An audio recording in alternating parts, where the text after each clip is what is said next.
जय Hind 10th class. आज हम हिस्ट्री में अपना नया चैप्टर शुरू कर रहे हैं, the rise of nationalism in Europe. Students, हम हिस्ट्री में नया चैप्टर शुरू कर रहे हैं, the rise of nationalism in Europe. इस चैप्टर में हमारा जो पहला टॉपिक होगा students, the French revolution and the idea of the nation।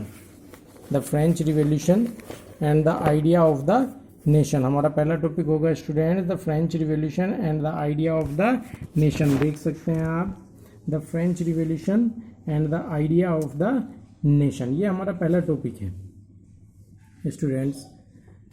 ये रहा the French revolution and the idea of the nation. इसमें देखिए, आप देख सकते हैं, the first clear expression of nationalism came with the French revolution on 1789।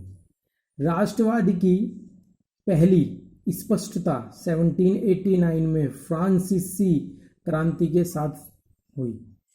The first clear expression of nationalism, यानी कि नेशनलिज्म की जो पहली अभिव्यक्ति, पहली स्पष्टता देखी गई, वो फ्रेंच रिवॉल्यूशन 1789 के अनुसार पाई गई।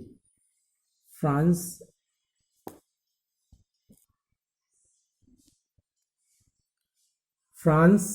as you would remember, was a full-fledged territorial state in 1789 under the rule of an absolute monarch. The political and constitutional change that came into the wake of the French Revolution led to the transfer of sovereignty from the monarch to a body of French citizens. The revolution proclaimed that it was the people who would henceforth constitute the nation and shape its dignity. Student, राष्ट्रवाद की पहली स्पष्ट अभिव्यक्ति 1789 में फ्रांसीसी क्रांति के साथ हुई। जैसे कि आपको याद होगा, 1789 में फ्रांस एक ऐसा राज्य था जिसके संपूर्ण भूभाग पर France as you would remember, जैसे कि आपको याद होगा कि फ्रांस एक ऐसा राज्य था जिसके संपूर्ण भूभाग पर एक निरंकुश राजा का शासन था, एब्सोल्यूट मोनार्च। निरंकुश शासक को क्या कहेंगे स्टूडेंट्स? एब्सोल्यूट मोनार्च एक निरंकुश शासक का साम्राज्य था। फ्रांसीसी क्रांति से जो राजनीतिक और संवैधानिक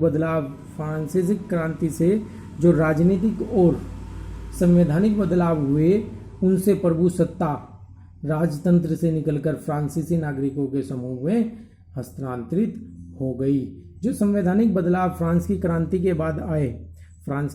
के बाद जो संवैधानिक बदलाव आए, उससे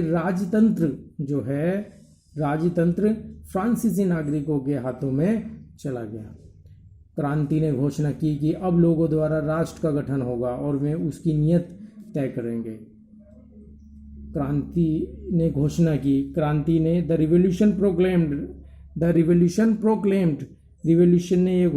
क्रांति ने घोषणा की कि it was the people who would henceforth, कि अब लोग ही इस नियति को गठन करेंगे, यह नियति बनाएंगे, राष्ट्र का गठन लोगों के द्वारा किया जाएगा। ठीक है स्टूडेंट्स, ये पहला पैराग्राफ था जिसमें आपको ये बताया गया कि फ्रांस की क्रांति 1789 में मानी गई है। फ्रांस की क्रांति की जो अभिव्यक्ति है, जो स्पष्टता है, वो 1789 से है। और किस तरह से फ्रांस की क्रांति के बाद किस तरह से सत्ता जो है वो राजतंत्र के हाथों से निकलकर नागरिक समूहों के हाथों में स्थानांतरित हो गई। स्टूडेंट्स, नेक्स्ट पैराग्राफ आप देख सकते हैं। नेक्स्ट पैराग्राफ में आप देख सकते हैं, from the very beginning the French revolution introduced various measures and practices that could create a sense of collective identity amongst the French people। शुरुआत से ही फ्रांसीसी क्रांतिकारियों ने ऐसे अनेक कदम उठाए हैं जिससे फ्रांस लोगों में एक सामूहिक पहचान की भावना पैदा हुई है। पैदा हो सकती थी। फ्रांस शुरुआत से ही, फ्रांस की क्रांति की शुरुआत से ही फ्रांसीसी क्रांतिकारियों ने ऐसे कदम उठाए हैं स्टूडेंट्स, जिनके द्वारा उनमें एक राष्ट्रवादी भावना का उदय हुए, एक सामूहिक पहचान उनकी बने। इस तरह की फीलिंग्स को उन्होंने जनरेट किया है। इसके तहत उन्होंने क्या किया है? The idea of la patrie, the fatherland, पितृभूमि। क्या कहेंगे la patrie? Student la patrie को कहेंगे फादरलैंड, यानी कि पितृभूमि। पितृभूमि, ला पैट्रिक पितृभूमि, and le citoyen the citizen, le citoyen और नागरिक जैसे विचारों ने एक संयुक्त समुदाय के विचार पर बल दिया। Emphasise the notion of a united community, इन्होंने एक यूनाइटेड कम्युनिटी के विचारों पर, नोशन मीन्स विचारों पर एम्फेसाइज किया, बल दिया इन्होंने। यूनाइटेड कम्युनिटी, एक संयुक्त कम्युनिटी, संयुक्त समुदाय के विचार पर बल दिया, जिससे एक संविधान के अंतर्गत समान अधिकार प्राप्त थे, जिससे कि enjoy equal rights under constitution, जिसके अंतर्गत सभी लोगों को एक समान अधिकार प्राप्त थे, सभी लोगों को एक समान अधिकार प्राप्त थे। अतः एक नया फ्रांसीसी झंडा, तिरंगा, द ट्राई कलर, एक नया फ्रांसीसी झंडा, a new French flag tricolour was chosen to replace the former royal standard, एक पुराने झंडे को बदलकर फ्रांसीसी झंडे, अतः एक नया फ्रांसीसी झंडा ट्राई कलर में चुना गया, जिसने पहले के राजध्वज की जगह ले ली, जिसने पहले के रॉयल स्टैंडर्ड फ्लैग की जगह ले ली। The States General was elected by the body of active citizen, और स्टेट जर्नल का चुनाव, स्टेट जर्नल का चुनाव सक्रिय नागरिकों के समूह के द्वारा किया जाने लगा, और उसका नाम बदलकर नेशनल असेंबली कर दिया गया। बाद में इसका नाम बदलकर, स्टेट्स जर्नल का नाम बदलकर नेशनल असेंबली कर दिया गया। New hymns were composed,